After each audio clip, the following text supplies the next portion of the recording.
من دارم کیو میبینم؟ بتوون واقعا خودتی؟ بله، خودمم. از دیدارتون خیلی خوشحالم. چی شد که به فکر من افتادید؟ قربون شما برم. واقعیتش اینه که از اول بچگی شما رو میشناسم. در مورد شما خیلی به من گفتن که اولین ناشنوایی بود که تونست آهنگ بسازه بدون اینکه بتونه بشنوه. چطوری تونستی بدون اینکه بشنوی موزیک درست بکنی؟ بله، درسته.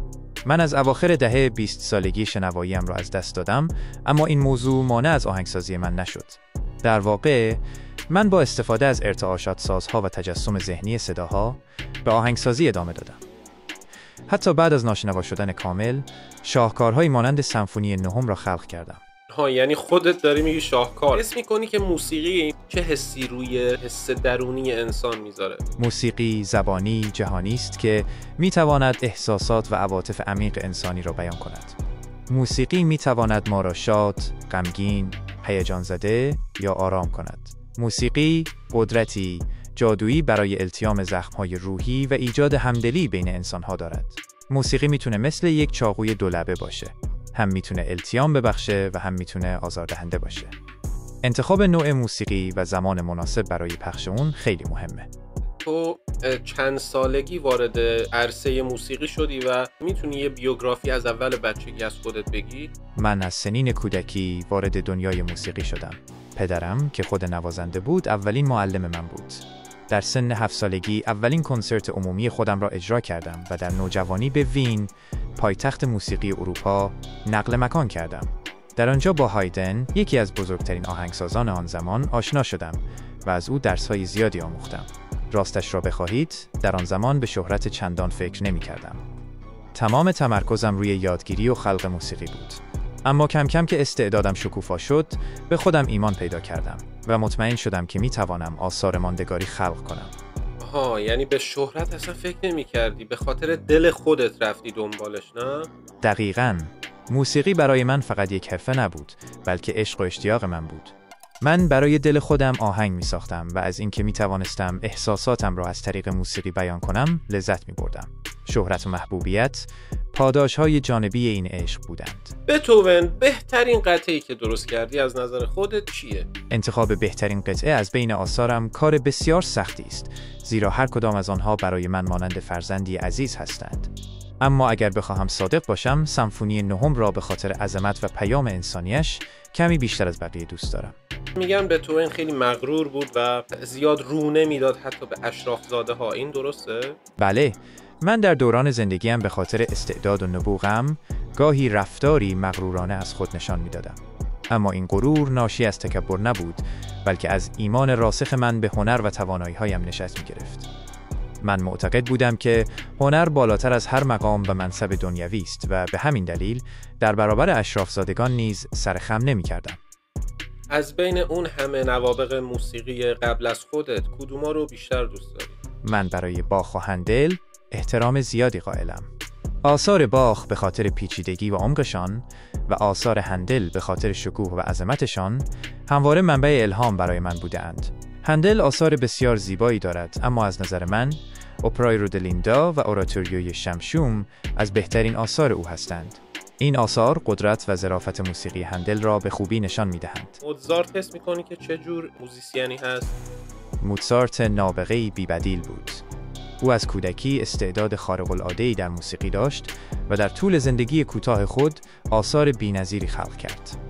موسیقی موزارت سرشار از ظرافت، زیبایی و احساس است و همواره مورد تحسین من بوده است. توی زندگی چه چیزی بهت خیلی آرامش میده؟ بهترین آرامش برای من خلق موسیقی است.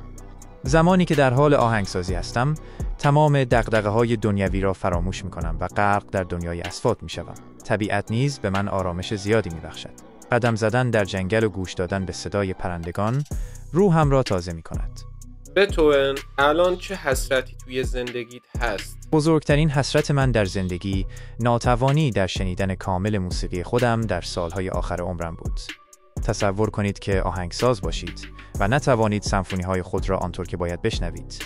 این موضوع برای من بسیار دردناک بود. تو کامل نمیشنیدی یا یک ذره میشنیدی یا چجوری بود؟ ابتدا کم کم شنواییم را از دست دادم و در اواخر عمرم تقریباً ناشنوا شدم. این موضوع برای یک آهنگساز بسیار دردناک است. تصور کنید که نتوانید صدای سازها و ارکستر را به درستی بشنوید. حالا عاشق شدی؟ بله، من در طول زندگیم عاشق شدم. عشق برای من منبع الهام و انگیزه بود. اما متاسفانه روابط عاشقانه‌ام همیشه با فراز و نشیب‌های زیادی همراه بود. جدی عاشق چند تا دختر شدی تا حالا؟ من در طول زندگیم چندین بار عاشق شدم. اما مهمترین عشق زندگیم آنتونی برنتانو بود. او زنی باهوش، زیبا و مستقل بود که مرا عمیقاً تحت تأثیر قرار داد. تا حالا برای کسانی که دوستشون داشتی عاشقشون بودی قطعه‌ای نواختی یا نه؟ بله، من قطعه برای الیزه را برای یکی از شاگردانم که به او علاقه داشتم ساختم. این قطعه بیانگر احساسات لطیف و عمیق من نسبت به او بود. چجوری تمرین می‌کردی؟ مثلا خیلی پای پیانو می‌نشستی؟ بله، من ساعت‌های طولانی را به تمرین و آهنگسازی اختصاص می‌دادم. پشتکار و نظم کلید موفقیت من در موسیقی بود. من معتقد بودم که برای رسیدن به کمال در هنر باید سخت تلاش کرد. میتونی واقعی ترین حس درونیت رو بگی؟ چه حسی داشتی اون لحظه وقتی پیانو میزدی؟ هنگام نواختن پیانو احساس می‌کردم که روحم در میان نوت‌ها به پرواز در می‌آید. تمام وجودم غرق در موسیقی می‌شد و گویی با دنیای دیگری ارتباط برقرار می‌کردم. موسیقی برای من زبان روح بود.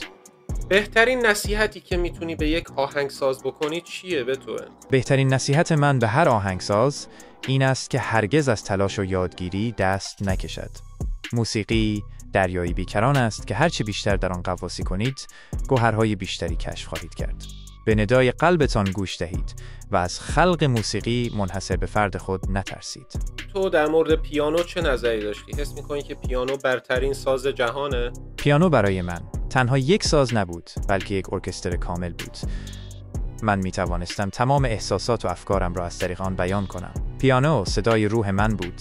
به نظرت مادر سازها هست یا نه؟ پیانو به دلیل گستردگی صدا، توانایی اجرای همزمان ملودی و هارمونی و تنوع رنگ صوتی به عنوان مادرسازها شناخته می شود. این ساز قابلیت تقلید صدای بسیاری از سازهای دیگر را دارد و به همین دلیل در ارکسترها و گروه‌های موسیقی مختلف جایگاه ویژه‌ای دارد. میگم بتوئن، تو شوپن رو میشناسی؟ فردریک شوپن؟ بله، فردریک شوپن، آهنگساز و پیانیست برجسته. لهستانی یکی از نوابغ موسیقی رمانتیک بود. آثار او به ویژه قطعات پیانویی‌اش سرشار از احساسات لطیف و ظرافت‌های تکنیکی است. من برای استعداد و نبوغ شوپن احترام زیادی قائلم. به نظرت تو حرفه‌ای‌تر هستی یا شوپن؟ مقایسه. من و شوپن از نظر حرفه‌ای بودن کار درستی نیست. هر دوی ما آهنگسازان بزرگی بودیم که در دوره‌های مختلف زندگی می‌کردیم و سبک‌های متفاوتی داشتیم. من بیشتر به خاطر سمفونی‌ها و سونات‌هایم شناخته می‌شوم، در حالی که شوپن استاد قطعات پیانویی بود. فکر می‌کنی مردم بعدها 200 سال بعد، 300 سال بعد چی در مورد تو فکر می‌کنن؟ امیدوارم که آثارم پس از گذشت سالها همچنان زنده بماند و به مردم الهام و آرامش ببخشد. من تمام تلاشم را کردم تا موسیقی جاودانه‌ای خلق کنم و امیدوارم که مردم این تلاش را درک کنند. باشه، دمت گرم. بیشتر از این وقتتون نمیگیرم. خدا نگهدار بتوئن عزیز.